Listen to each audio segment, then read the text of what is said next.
இன்னைக்கு இந்த வீடியோவில் அரிசி மாவு வச்சு ரொம்பவே மொறுமொறுன்னு சாப்பிடவே டேஸ்டியான ஒரு அடை தோசை தான் எப்படி பண்ணுறதுன்னு பார்க்க போகிறோம். இதை நம்ம சிம்பிளாக டக்குன்னு செஞ்சு முடிச்சிடலாம். இப்போ வாங்க இந்த அடை தோசை எப்படி பண்ணுறதுன்னு பார்க்கலாம். நான் இங்கே ஒரு கப் அளவு அரிசி மாவு எடுத்து வச்சுருக்கேன். வறுத்த அரிசி மாவு, வறுக்காத அரிசி மாவு, கடையில் வாங்கின அரிசி மாவாக இருந்தாலும் சரி, இல்லை நீங்கள் வீட்டில் செஞ்ச அரிசி மாவாக இருந்தாலும் சரி, எந்த அரிசி மாவாக இருந்தாலும் நீங்கள் யூஸ் பண்ணிக்கலாம். இது கூடவே அரை கப் அளவு ரவை எடுத்து வச்சுருக்கேன். இந்த ரவையும் வறுத்த ரவை, வறுக்காத ரவை எது வேணாலும் நீங்கள் யூஸ் பண்ணலாம். ரொம்பவே சூப்பராக இருக்கும். ஒரு கப் அரிசி மாவுக்கு ஒரு கப் ரவை கரெக்டான அளவு. இந்த மாதிரி நீங்களும் அளந்து எடுத்துக்கோங்க. இது கூடவே ஒரு மீடியம் சைஸ் பெரிய வெங்காயத்தையும் ஒரு சின்ன தக்காளியையும் இந்த மாதிரி பொடியாக கட் பண்ணி வச்சுருக்கேன்.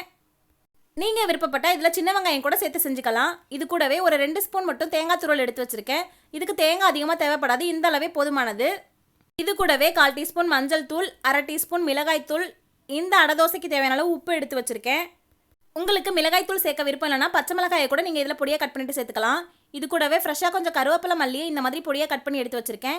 இது கூடவே 1/4 டீஸ்பூன் பேக்கிங் சோடா எடுத்து வச்சுருக்கேன். பேக்கிங் சோடா சேர்த்து செய்யும்போது அடை தோசை ரொம்பவே சூப்பராக இருக்கும். இப்போ இந்த மாதிரி ஒரு பவுல் எடுத்துக்கோங்க.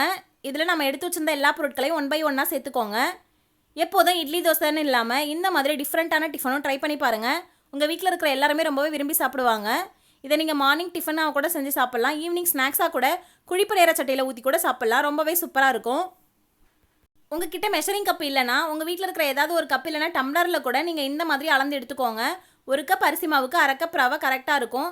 இந்த அளவுகளை நீங்கள் எடுத்து செய்யும்போது இந்த அடை தோசை ரொம்பவே சூப்பராக வரும். இப்போ எல்லா பொருளையும் இதில் சேர்த்தாச்சு. இப்போ தேவையான அளவு தண்ணி சேர்த்து இதை தோசை மாவு மாதிரி கரைச்சி எடுத்துகிட்டு வந்துக்கலாம். இதில் தண்ணி அதிகமாக சேர்த்து கரைச்சிடாதீங்க, அளவாக பார்த்து சேர்த்து கரைச்சிக்கோங்க.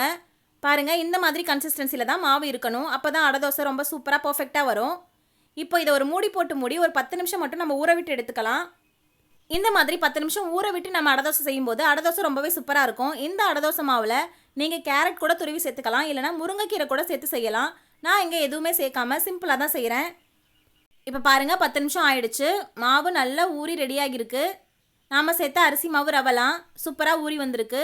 இப்போ இந்த ஸ்டேஜில் நம்ம எடுத்து வச்சுருந்த சோடா உப்பு, அதாவது பேக்கிங் சோடாவை சேர்த்துக்கோங்க. சேர்த்துட்டு இதை மறுபடியும் நல்லா கலந்து விட்டுக்கோங்க. இப்போது நம்ம அடை தோசை ஊற்றி எடுத்துக்கலாம்.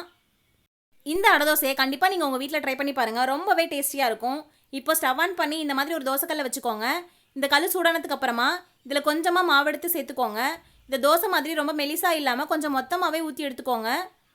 அப்போ தான் இந்த அடை தோசை ரொம்பவே சூப்பராக இருக்கும். இப்போது இதை சுற்றி உங்களுக்கு விருப்பமான எண்ணெய் இல்லைனா நெய் கூட விட்டுக்கோங்க. இப்போ இந்த மாதிரி எண்ணெய் சேர்த்ததுக்கப்புறமா இதை நல்லா வேக விடுங்க. இப்போ இது ஒரு சைடு நல்லா வெந்து வரட்டும். ஸ்டவ்வை லோ ஃப்ளேம்லேயே வச்சுக்கோங்க. இப்போ பாருங்கள், ஒரு சைடு நல்லா வெந்து வந்துருச்சு. இதை நம்ம திருப்பி போட்டுக்கலாம். இந்த மாதிரி திருப்பி போட்டதுக்கப்புறமா மறுபடியும் நல்லா வேக விட்டு எடுத்துக்கோங்க. அப்போ தான் மொறுமொறுன்னு அடை ரொம்பவே சூப்பராக இருக்கும்.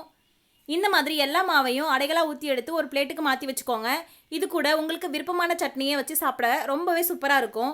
நாங்கள் இன்றைக்கி தேங்காய் சட்னி கூட வச்சு இந்த அடை தோசையை சாப்பிட போகிறோம்.